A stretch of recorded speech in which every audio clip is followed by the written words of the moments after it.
It's time for the Brew and Shavers Sports Podcast. Coming at you every week to talk all the things that make us love sports. The games, the rivalries, and of course, the personalities. The March. I almost said the March Madness. I'm going to go to the Walmart. I like indefinite articles, okay? Can we just start over? Absolutely.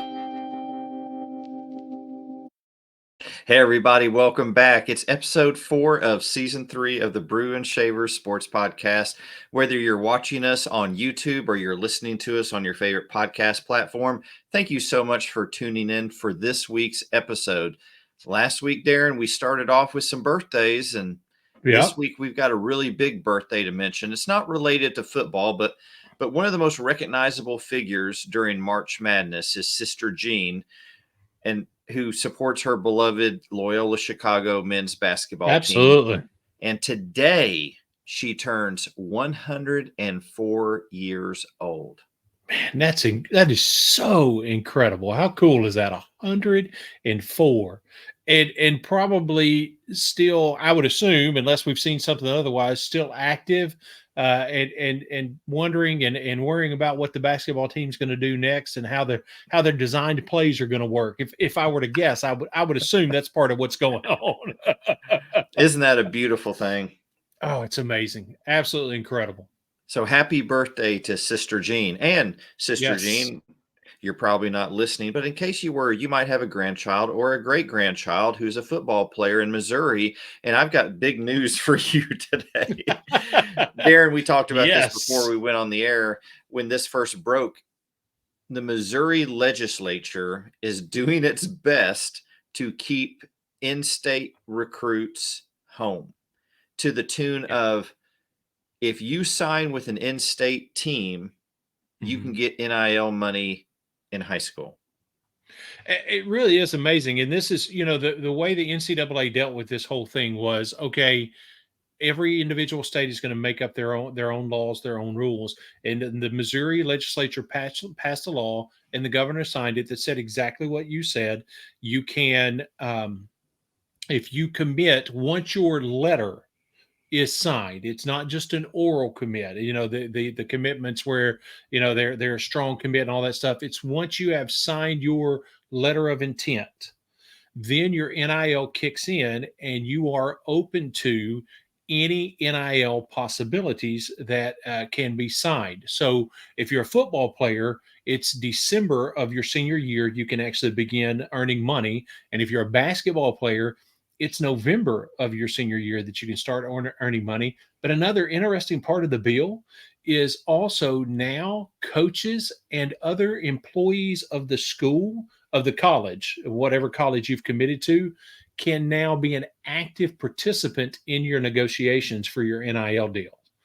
So I don't even know how that exactly, are they opening up to where maybe you can have a member of the football staff or the basketball staff, whoever it is, or maybe a few members of the athletic department that are there to help negotiate those deals? If that's what they're doing, that makes sense to me a little bit, but the whole thing still feels really scary. There's a lot. I mean, basically we're talking about a senior in high school starting to get a check because they've committed to somewhere before they even step on campus. That, to me, that's enticement for the purpose of recruitment in every way possible. I'm thinking about the NIL money going into the hands of seniors. That's going to make for like the most incredible prom ever. Now, that's a very valid point. It's going to be a great graduation night. That's going to be. Darren, do you think other states are going to follow suit? I don't know. To me, well, you know what I say? I don't know. Yes. I mean, unless something happens very quickly in the process that makes this look like a disaster that everybody else just kind of wants to avoid. Absolutely, they are, because everybody else is just up. So that there's already conversations happening with state legislatures in Alabama and in Mississippi and in Tennessee, even probably here in Louisiana. And now that this is on the books and it's somebody now it can be done. Until the NCAA steps in, absolutely, because it's just going to be a simple bill. I mean, this whole process in Missouri, I think it was like a 2-week process. The bill was produced. Right before they started voting on legislation. It was voted in and it was signed all in a 2-week process. So you would assume other states are going to do the same thing. So yeah, I would assume it's going to be very quick. John. Yeah, I'm a little skeptical about it happening in Louisiana. We typically prefer to keep things off the books here in Louisiana. So strong tradition of that. Well, we'll see what comes of this. Is it good for Missouri, or have they made a mistake here? And speaking of mistakes, Darren, we're not ones to throw stones. Last week we made a couple of our own. Yes, we did. Talking about the LSU Florida State opener, I mentioned the game is being played in Tallahassee. That is incorrect. The game is being played in Orlando. Just a little farther south than Tallahassee. I was within a couple hundred miles, I think. That's right. You were. That's right. Pretty close. I mean, I think that's not bad. On the map, Yeah, that's right. That's not bad. Now, but we also had another faux pas, and that was that may not have been as small. Peyton and Eli Manning. I think, Darren, you referred to Peyton's production company as Big Head Sports. It must have been the helmet behind me. It's a bad influence. I will never convince Tennessee fans that was inadvertent, because the name of the company is Omaha Productions. But at some process, the videos that he and Eli put out together on YouTube, their own things. At some point, he was talking about the production company, and Eli took a shot at him and said, you should name it Big Head Productions or something like that. And that's what stuck in my head in that moment.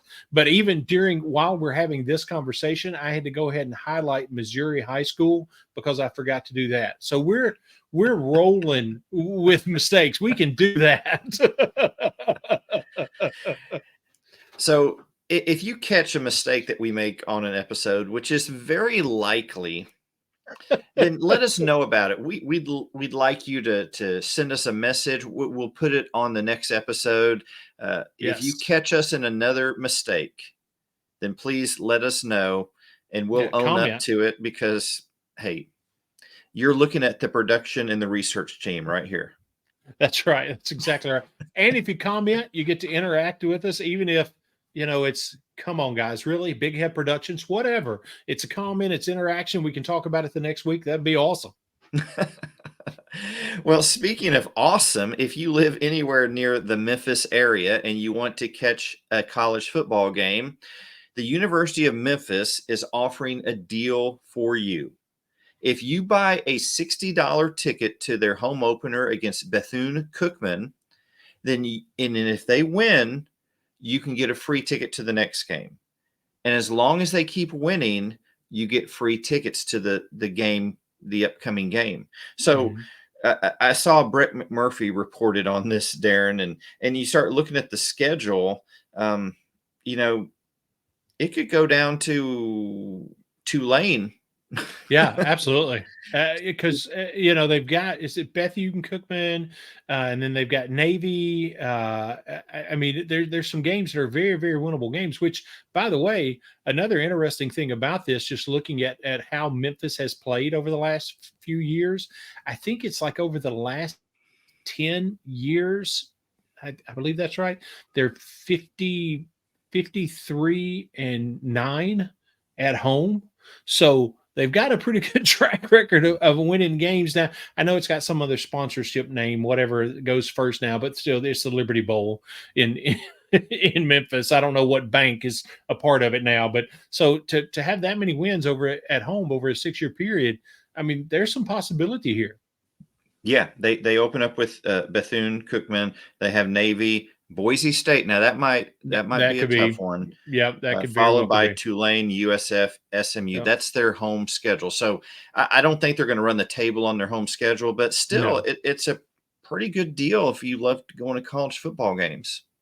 And I think it's a fantastic It's a really good idea. I read some of the comments that this is something maybe it's been tried before in like the CFL, Canadian football, some different places, but still, I think when you're in a city like Memphis where you have to compete so hard for entertainment dollars, I think this is a brilliant plan. I'm very impressed with Memphis coming up with it and deciding to do it. I'm excited. It'll build some national attention because if they win a couple and it starts to roll, I would assume it'll be talked about even more because people are starting to get those free tickets and it's really starting to build up. So pretty interesting. Speaking of national attention, Jim Harbaugh has seized it for another week. And we're not talking about X's and O's here. No. The University of Michigan has decided to suspend Harbaugh for the first 3 games of this season. Mm-hmm. It's a move to hopefully lessen the punishment that will come down from the NCAA. So, Darren, my question to you is this a good move? Will it accomplish what they hope to, or will it be completely irrelevant in the eyes of the NCAA? I think all it'll do is limit the amount of games, because I've read some things today actually that said there is some thinking with the 4-game suspension falling apart that it may end up being a 6-game suspension that comes down from the NCAA, and that was the reason they kind of settled on 3. Let's go ahead and get 3 of them out of the way now. So maybe it'll be 3 this season and 3 next season. So during the offseason, when the NCAA makes their decision, they'll say it's a 6-game suspension. 3 have already been served. We'll do the first 3 games next season in the same way. And from Michigan's perspective, if that is how it works out, it's a pretty smart deal because they've made sure that this season and next season, it's all non-conference games. You're not going into the heart of your Big Ten conference schedule with your head coach out. So if it works out that way, I can see what they're trying to do. But to me, it's still kind of an odd thing for the NCAA to say, no, we're just not going to do this 4-game suspension that we had initially talked about. And the school comes back with, so we'll do 3. Surely something like that's going on, because that's the only reason they would try that. To me, nothing else makes sense. It's kind of a weird deal, but if that's what ends up happening, it's a smart move by the school and makes sense. We'll see. The good news is we are in week 0, so hopefully football will take center stage and not this unfolding drama with Harbaugh and the NCAA. Absolutely. We've got some football to talk about, more SEC previews, but before we get to those, let's pause for This Week in Sports History.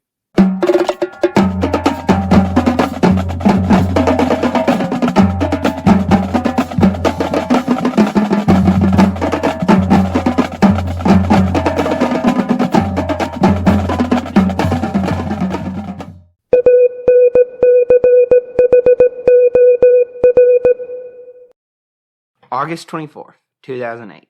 The Summer Olympics in Beijing officially come to a close as the most watched event on TV ever. According to Nielsen Media Research, nearly 5 billion people, or 70% of the world's population, tuned in to watch some part of the games. The opening ceremony alone attracted an estimated 1 billion viewers, making it the most watched TV program in history. The games featured 10,942 athletes from 204 countries competing in 28 sports and 302 events. China topped the medal table with 51 gold medals, followed by the United States with 36 and Russia with 23. Some of the most memorable moments of the games included Jamaican sprinter Usain Bolt's world records in the 100-meter and 200-meter, American swimmer Michael Phelps' 8 gold medals in the pool, and Chinese gymnast Li Ning's torch lighting at the opening ceremony. Oh, thank you.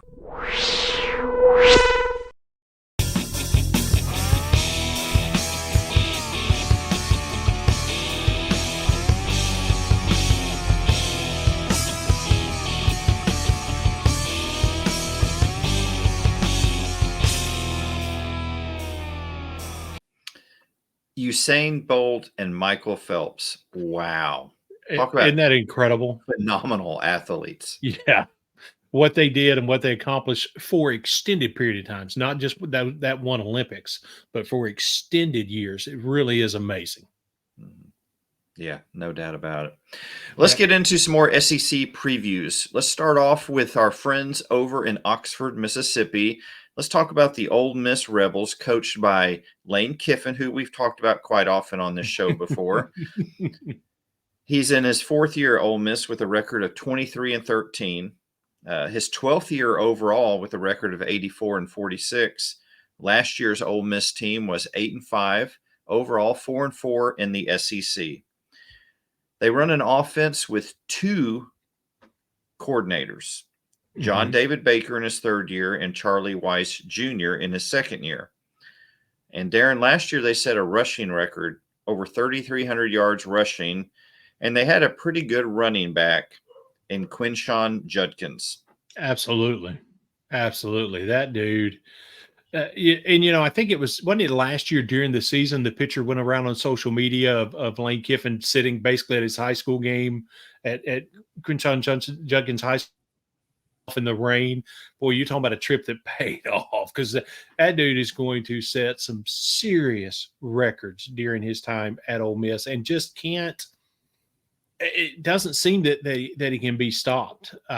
His size is obviously an issue. You worry about wear and tear on his body, but as long as you're fast enough that you keep people off of you, and they can't catch you, that becomes a little bit less of an issue. So their offense is going to be interesting this year. They still haven't named a starter for their QB starter, and man, their QB room is incredible. The people that they have in that room with transfers and everything else. But it seems that Jackson Dart kind of is the leader in the clubhouse, but at the same time, the transfer from Oklahoma State, Spencer Sanders, every time you hear somebody say, well, Jackson Dart seems to be the leader in the clubhouse, that's kind of an obvious thing. The conversation kind of comes back to, but there's just no way in this world Spencer Sanders transferred not to play. So you don't know how that's all going to shake out, but no matter how it shakes out, what an incredible QB room that they've got, and that's got to make them feel a little secure of the things they can try and do. And I'm excited to see what their offense looks like this year, for sure. They certainly have a lot of firepower. You mentioned the quarterback room. Jackson Dart had a pretty solid season last year. Of course, Spencer Sanders, the dual threat. I think Walker Howard is probably odd man out this year in that competition. Definitely. Yeah. But he's got a bright future. Definitely. Last year, Ole Miss had the fourth best offense in school history. So we've talked about Lane Kiffin being an offensive mastermind, and he's got the tools to do it. In the wide receiver room, you got Jordan Watkins and Dayton Wade and Malik Heath and Jonathan Mingo. And you got some transfers coming over as well. You got Chris Marshall from A&M and Trey Harris from Louisiana Tech and Zachary Franklin from the Roadrunners, one of your favorite teams in the past, Darren. That's right. They got some solid tight ends. So offensively, they're going to be pretty solid. On the defensive side of the field, they have Pete Golding coming over after 5 years at Alabama. Yep. Interesting move. Surprising move. Yeah, definitely.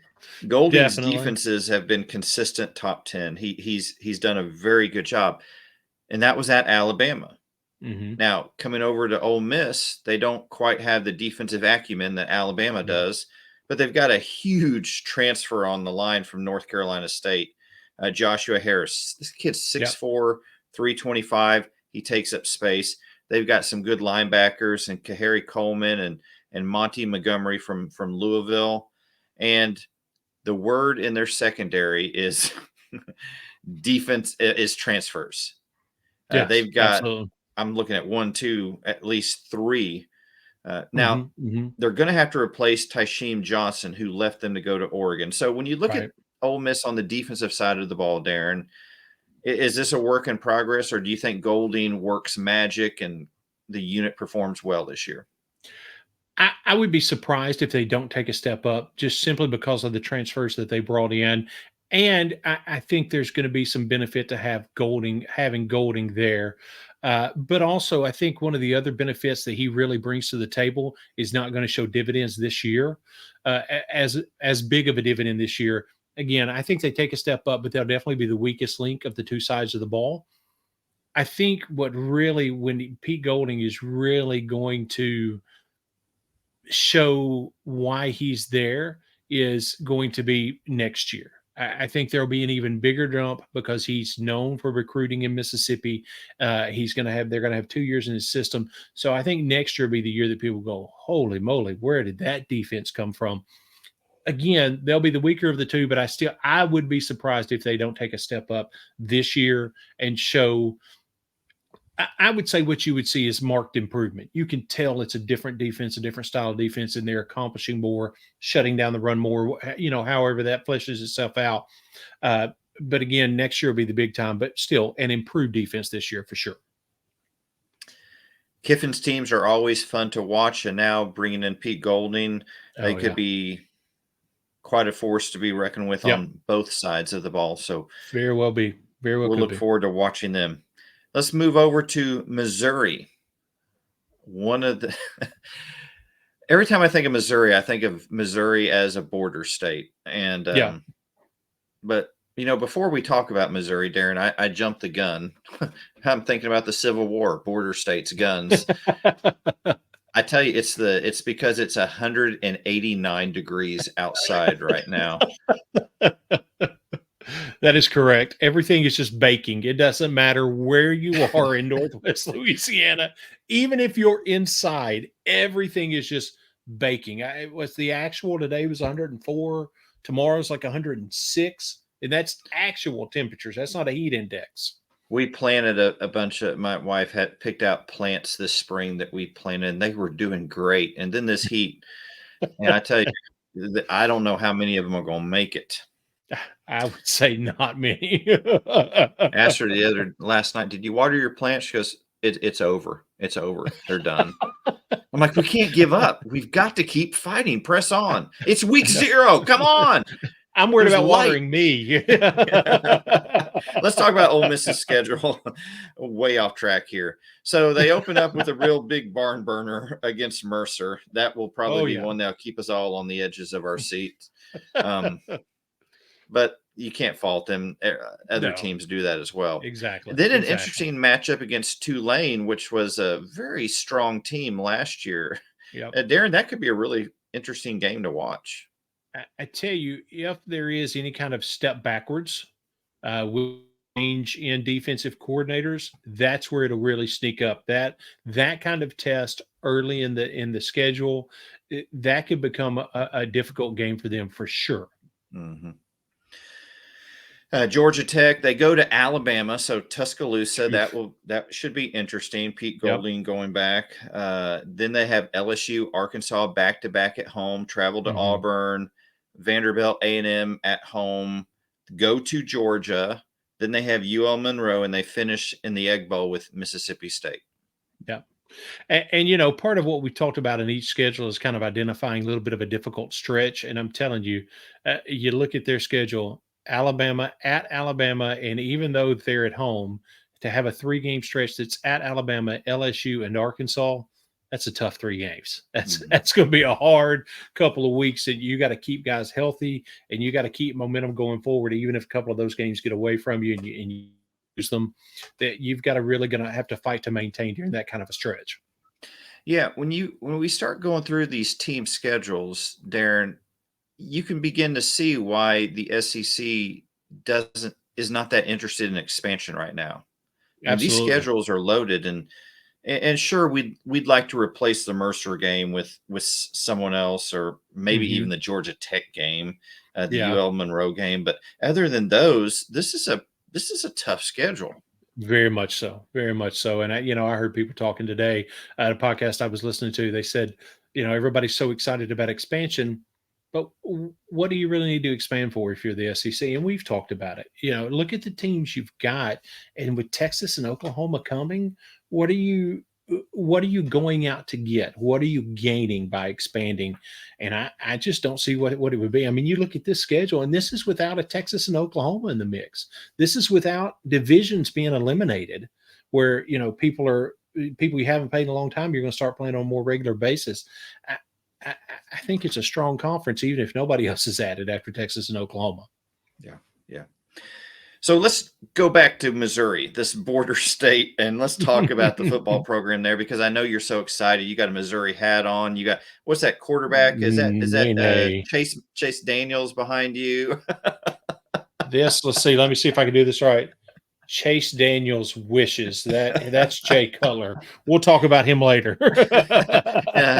If we have time, time's short.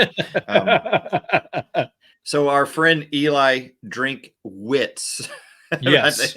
I butchered his name last week too. He's in his 4th year with a record of 17-19. Not that great. And Missouri fans, they don't. They came into the SEC and they came in hot. And since those first couple of seasons of the SEC, they've not done so well. And so their 2022 record, 6-7 overall, 3-5 in the SEC. They've got a new offensive coordinator in Kirby Moore coming over from Fresno State, where the school averaged 200, or the team averaged 271 passing yards a game. They were the Mountain West champs. They have a quarterback, Brady Cook, a returner, but he's going to have competition from a transfer from Miami and Jake Garcia, and also Sam Horn is in the mix. So when you look at a new offensive coordinator, quarterback competition, what are you thinking, Darren? What does Kirby Moore bring Missouri, and who do you think is going to wind up being their starting QB? I think Kirby Moore, you're going to see a lot more of what the offense, as far as from a design perspective, you're going to see a lot more of what the offense already looked like. I think one of the reasons why Eli Drinkwitz went the Kirby Moore direction is he found someone that can call plays that were running very similar styles. More than an offensive scheme change, he wanted to find somebody that he trusted the thought process, that he could turn over play calling to. I think he felt like, if you're 3 years in and things aren't going well, you start firing coordinators. Typically, is the way that goes down 3 or 4 years in. And he was the coordinator, so he fired himself basically and said, "We're going to keep things the same for the most part, but you're going to be the play caller. I'm turning it over completely to you." And I think he's smart enough to get his ego out of the way and do that. Now, as far as the QB room, the understanding as of Eli Drinkwitz's comments on Sunday is it's down to Brady Cook and who was the other person? Sam Horn. I just went blank. It's down to Brady Cook and Sam Horn. Jake Garcia is probably going to be in the 3 spot. And Brady Cook and Sam Horn, even at this point, he's not going to name a starter. Both of them will get play time when we look at their schedule in those first 2 non-conference games. Then a decision will be made going into the conference, the first conference game on their schedule. So that's a pretty interesting way to do it, but I think he's showing that he's confident in both those guys, and maybe he feels like he gives them a little bit of a heads up to not name the starter prior to the conference, when the conference games start. Wouldn't be the first time a coach has done that. Oh, no, not at all. Not at all.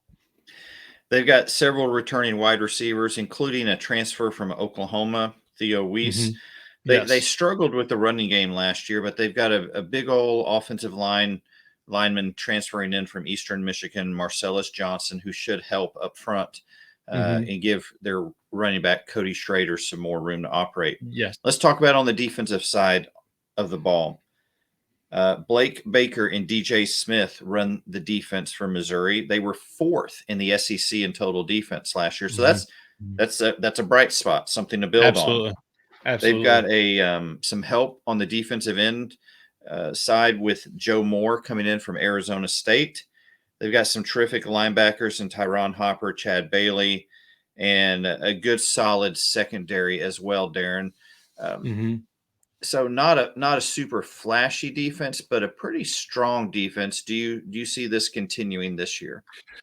I think they'll kind of maintain where they are, even if they were to take a step or two back. Still okay. You're still in the top half of the defenses in the conference, and I think there's a legitimate possibility that's exactly where they stay. The scheme they run is a very aggressive. It's at 4-2-5 where you've got hybrid guys that line up as safety and come down and have the strength and the know-how to end up right in the middle of the defense or right in the middle of the offense, running through the line to be aggressive in those blitzing schemes and stuff like that. So I think you'll still see a lot of that with them flying all over the field. That they've been bringing in the people, because the one thing you can't deny is that Eli Drinkwitz has recruited well, and as we talked about at the beginning of the show, he's got even a more of an advantage now to recruit, especially in state guys. So they've recruited well. Those guys are here and have been a part of the system. I think. And honestly, they need their defense to be there, because I think they still are going to have some offensive struggles this year. Might be wrong, but I think they're still going to have some offensive struggles, and I think their defense will do the same thing they did last year and really help them out and give them an advantage in situations that they need it. Well, let's talk about their schedule. They start off with 3 straight home games: South Dakota, Middle Tennessee, and then a tough one, Kansas State. Yeah. They play Memphis. I believe that's at a neutral location before traveling to Nashville to play Vanderbilt. Mm-hmm. They got LSU at home. They go to Lexington to play Kentucky. They've got South Carolina at home. They've got to go to Athens to play Georgia. That's rough. And then they have Tennessee and Florida back-to-back at home. And then they finish with Arkansas in Fayetteville. This schedule really kind of stacks up well for them. And I said earlier, talking about the 2 quarterbacks, that they wouldn't name a starter until they got into conference schedule. That was incorrect. It's the Kansas State game. They will have a named starter before the Kansas State game. And that's going to be a big test for them. Kansas State is not to be taken. I know they're a Big 12 school. They're not an SEC school, but they are not to be taken lightly, especially if you're a Missouri. We're not talking about Alabama or Tennessee or Georgia playing them. We're talking about Missouri. So Kansas State is not to be taken lightly. But they do have all 4 of those games at home. If you're going to have to play LSU, at least don't have to go to Death Valley. Kind of the same thing for Tennessee. If you're going to have to play Tennessee, at least don't have to go to Knoxville. So those are some things that maybe can help their schedule. And even if there are a couple of ugly games where they really get taken out, at least it's home. You don't have the travel involved with it. And, just like we saw with Georgia last year, when they're at home, things get to going right. You sneak up on somebody and you make it a 4th quarter game. Who knows what can happen? So and I think you obviously have a better chance of that happening in Columbia as opposed to Baton Rouge or Neyland Stadium, in Knoxville. So I'd much rather have those 2 games at home. Yeah, Missouri was in some games last year, some tough games, including, what was it, the overtime game at Auburn? It looked like they had that game won. And oh, that's right. Yeah. Some unfortunate things happened. And that was ugly. So I look for them to be in a lot of games this year and be competitive. Agree. Well, let's go over to South Carolina. Since we're talking about the Civil War, South Carolina, the first team to secede the first state to secede from the Union. See, you don't just get that history anywhere. Fort Sumter. Yeah. So if your parents, if you love college football and you're watching the show and your mom's like, "Are you doing your homework?" You can say, "Yes, Mom, I'm doing my history homework." That's right. I'm doing history right now. So South Carolina, coached by Shane Beamer in his 3rd year, a record of 15-11.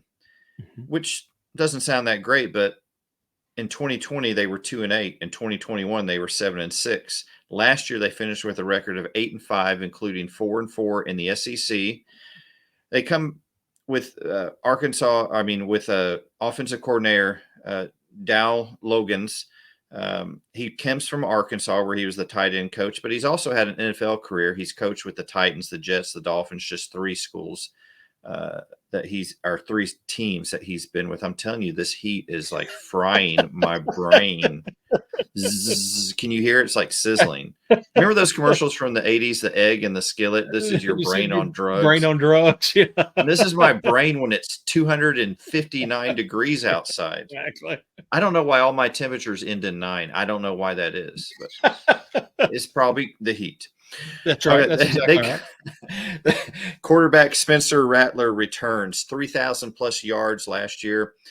He's a good quarterback. He just was in a tough situation in Oklahoma because he was following in the steps of Heisman Trophy winners. But he'll be back for another year. He's got a great receiver in Antoine Juice Wells to throw to, an all-SEC performer, a tight end from Arkansas in Trey Knox, and a running back in Juju McDowell, who's going to have to step up big this year. Mm-hmm. So the offense lost some. They've got a few changes, but you've got that key position, veteran leadership from Spencer Rattler. Does he take it up a notch this season, Darren? I think there's the potential that he does, because all the conversation out of Columbia has been simplified offense, simplified offense, simplified offense. Apparently, part of what was going on last year with Satterfield and his offense was it was too much.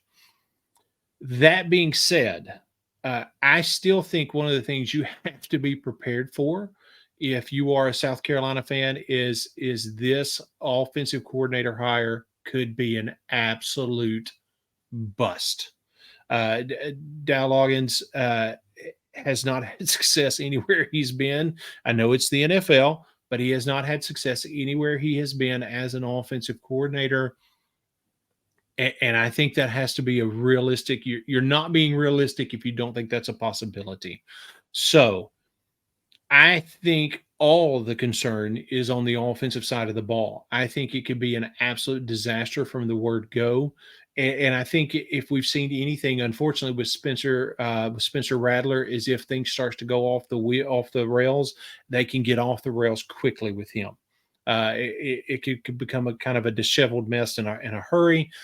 That's my concern for their offense. That being said, if the mistakes of the past for the offensive coordinator have been learning experiences for him, and everything you're hearing out of the South Carolina camp is true, that Spencer Rattler has really grasped this simplified offense and is working well within it. I mean, the talent is there, obvious, and they could still they could catch some people off guard if he comes out looking like he did when he was a freshman. Man, who knows what that looks like? There could really be some amazing things or incredible things happen with them this season. There are a lot of questions on the offensive side of the ball. Definitely. I think you hit it right on the head, Darren. On the defensive side of things, Clayton White returns as defensive coordinator. He's had a coaching career of over 20 plus years. Mm-hmm. In 2022, the Gamecocks forced 23 turnovers, which put them at second in all of the SEC. And they were first in the SEC in interceptions with 15. So the defense stepped up big time last year, but they lost 3 players to the NFL. They struggled to stop the run.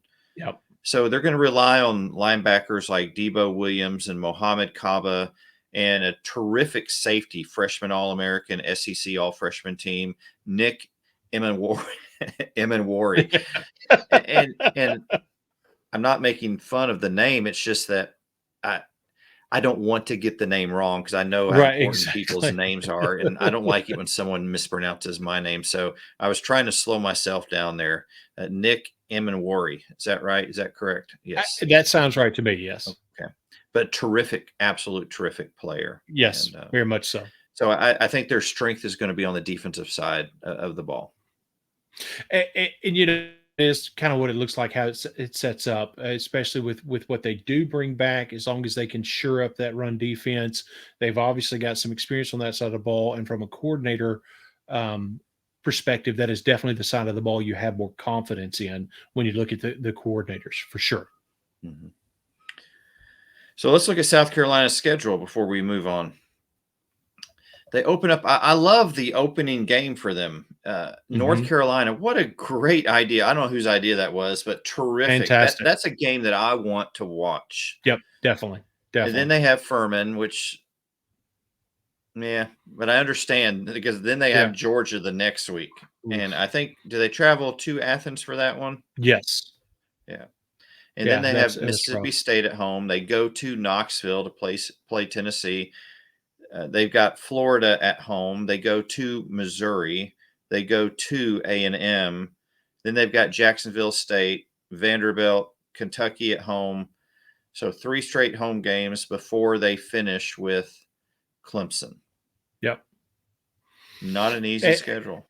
No, and at least the Clemson game is at home because honestly, everything we talked about with the Missouri schedule, it's kind of the opposite with South Carolina.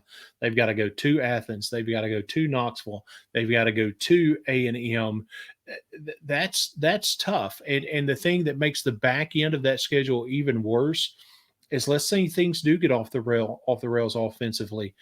At Georgia's going to be ugly. At Tennessee is going to be ugly. You come in limping to Missouri. I think Missouri is going to be good enough that they can make you pay for that. So especially when you're having to go to them, then you come out of what will obviously be a demoralizing loss to Missouri, just because if you're a South Carolina fan, you think you can. That's a game you think you can win, and so you probably see it as a must win. Then you come out of that and have to go to Kyle Field and play A&M. And then you've got Vanderbilt and Kentucky sitting there, which depending on how their seasons are going at that point, that could be a pretty ugly warm-up for Clemson. This could be a schedule that absolutely obliterates them. This is a very tough setup for them. If I'm a South Carolina fan, I don't have a whole lot of positive feels looking at this schedule at all. It is going to be a tough, tall order for Beamer ball this season. Yes, definitely. There better be a lot of Beamer ball, some special teams. Let's go over to Nashville, Tennessee. I'm not sure. Yes, we should. How many cities do you know have grown like Nashville has? It's absolutely insane. I went through there last year and I about lost my mind, Darren. Yeah, it's just I was talking to JT Jazzy Shelf actually last week, and with his job, he does a lot of travel in and out of Nashville, and he said it's crazy. It still catches his attention sometimes when he's driving through downtown. Just even over the last 5-10 years, how dramatically it's not even the same city it was 5 or 10 years ago. It's just incredible the amount of growth that's taking place there. And every time I drive through a city like that, I'm reminded just how slow-paced life is in Louisiana. That's exactly right. Because it's like, what are you people doing? Why are you driving so fast? And you're honking your horns and you're yelling and you're using sign language and all that stuff. And we don't do that here. Nobody ever honks their horns here. Well, we're in Nashville because we're talking about your Vanderbilt Commodores, Darren.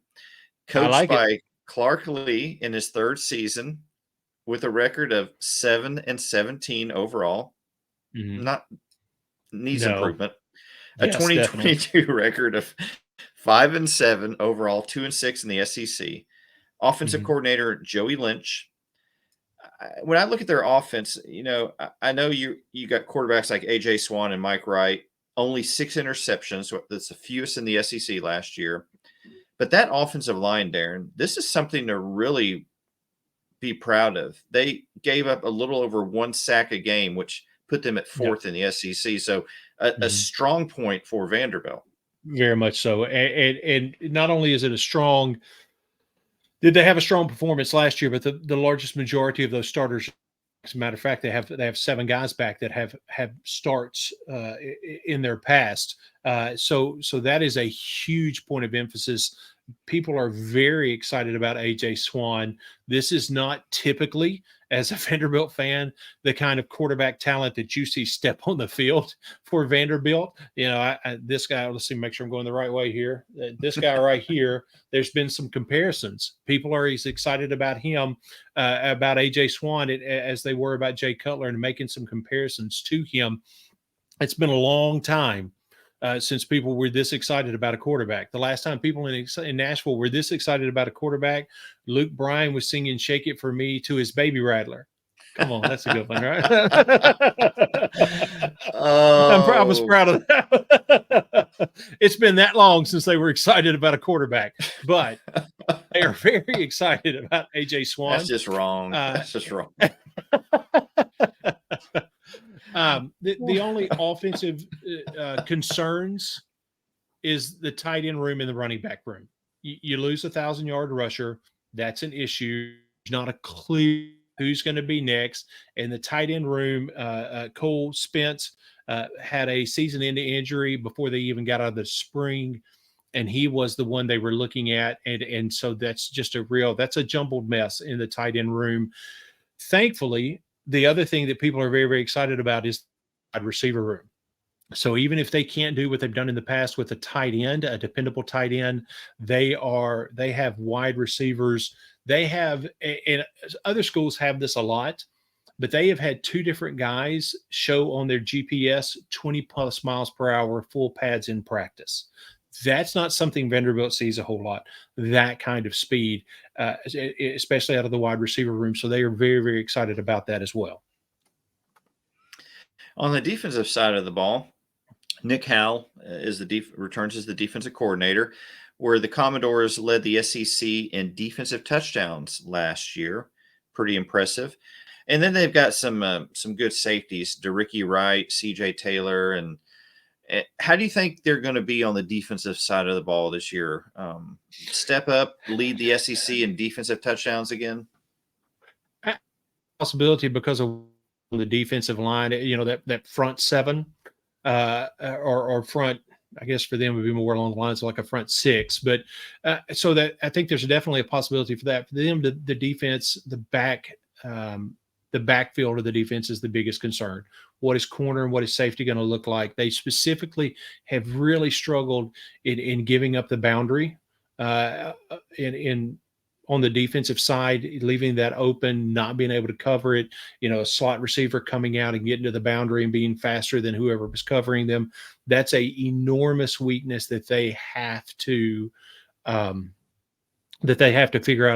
figure out how to keep that from happening again. If they can figure that out, that'll help a lot. The defense is, I think, more of a concern than the offense is, kind of the opposite of what we were talking about with South Carolina. I think those two things are flipped. I think people are very excited about the offense at Vanderbilt and a little bit afraid of just exactly what this is going to look like, hoping that this being the second year in Nick Howell's system, that will show some dividends and show some improvement, but still the side of the side of the ball that people are a little bit more afraid of or concerned about. Well, they are expecting big things. They are doing a massive renovation of the stadium, which when you see a school putting money into their football program, that means they believe they have a bright future ahead of them. So let's look at the schedule. And they start off as the only SEC team to play in week 0. We've got games Saturday, yes, Darren. We've got games. Hawaii is coming to Nashville. Yes. And this is a game that they should win. There's just no other way to say it. Hawaii was awful last year. They've had a horrible the off season coming into last year. They lost like 40 players off their roster to the transfer portal. They should show some improvement, but then they also have the burden of travel, and that's a long travel. So when you look at these two teams, I think last year the final score ended up being in the 60s for Vanderbilt. I don't know that would be the case, even though I think the offense has improved. I think you have to give Hawaii some credit. I think the opening line for this is 17.5. So it wouldn't surprise me if it was, again, a 3-score game. But this should be a SEC Week 0 win for Vanderbilt. For the second straight year, it appears, if this pans out, that Vanderbilt will be the top seeded. They'll be first place in the SEC.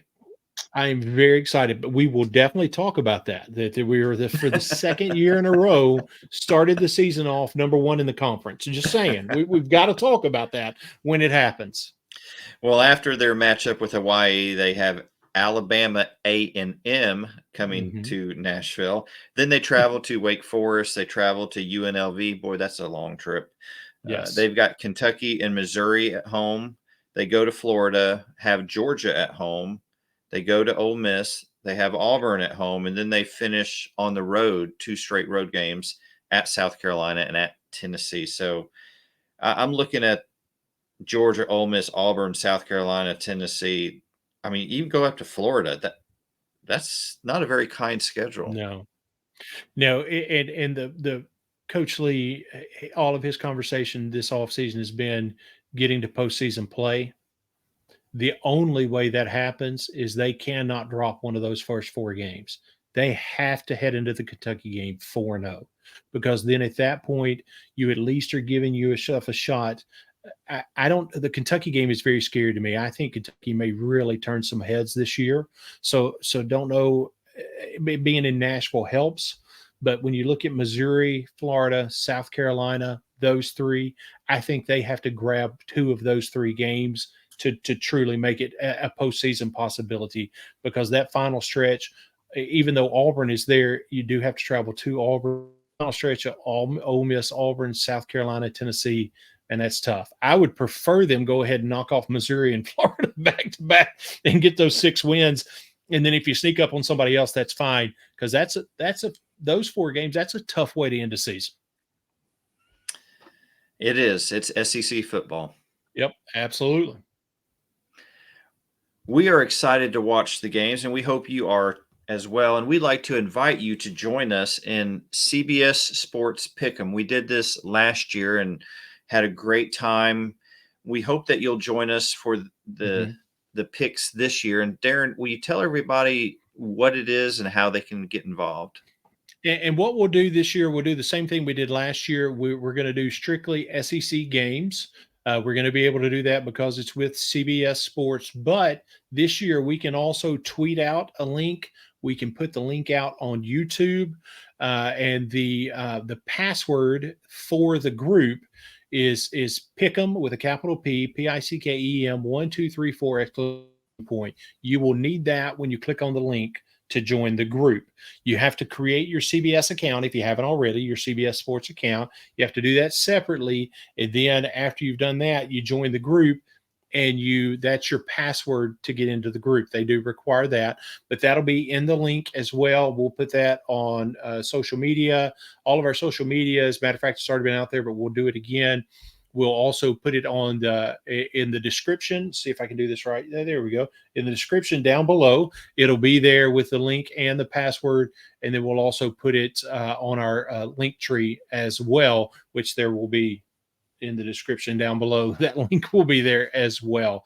But we're excited. We want to have a big group. I think we've already got at least 5 or 6 already signed up before we even really started talking about it, which is super exciting. And we're hoping to get a lot of people, because the more the merrier. It really is more fun. And we'll talk about each week our standings and where we are and who's winning. And that's always part of the fun every year to be able to do that. Yeah, so please join, be a part of that, and let's have some fun making these picks this year. Mm-hmm. Thank you again for watching. I want to encourage you to subscribe to us on this YouTube channel. That goes a long way in helping us get a greater footprint out there.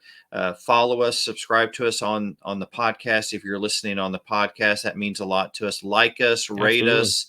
All those things carry an immense amount of weight, and it's a way that you can make your voice heard, and it also benefits us. So if you like what you hear, what you see, then please do that for us.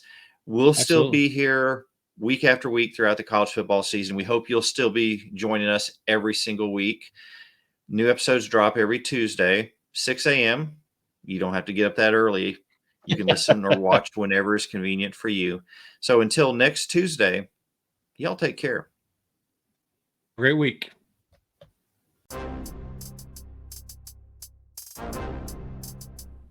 Thank you for making the Brew and Shaver Sports Podcast your go-to sports show. Be sure to subscribe, rate, and review our show if you haven't already. Your feedback is so important. Let us know what you think about this week's show. Send an email to brewandshavers@gmail.com or a text to our text line 318-390-3599. We look forward to hearing from you. Thank you again for listening to the Brew and Shavers Sports Podcast. See you next week.